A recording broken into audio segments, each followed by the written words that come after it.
বিরুদ্ধে আমরা দ্রুত গতিতে বিচার কার্যকর দেখতে চাই। হামলা করে যে নজির স্থাপন করেছেন পৃথিবীর ইতিহাসে আর এই ধরনের নজির খুঁজে পাওয়া যাবে না।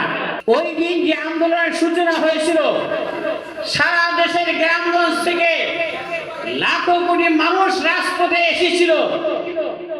তৎকালীন বিরোধী দলের নেত্রী বলেছিলেন সকলকে ওই আন্দোলনের মধ্যে অংশগ্রহণ করতে, অত্যন্ত পরিতাপের বিষয়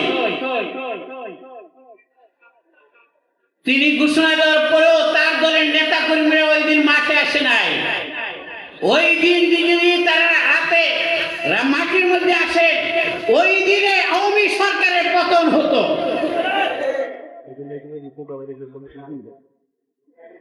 ভাই আমার,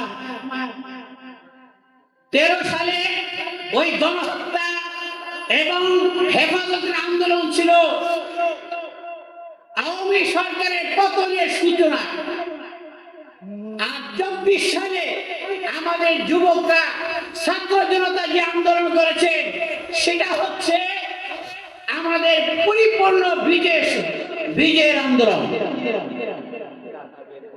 যদি যেমনি ভাবে 1947 সালে যদি পাকিস্তান না হতো, 71-এ বাংলাদেশ হতো না, ঠিক তদ্রূপ ভাবে 13 সালে যদি হেফাজতের উলামায়ে কেরাম রাজপথে না নেমে আসে, 24 সালে ফ্যাসিস্টের পতন হতো না।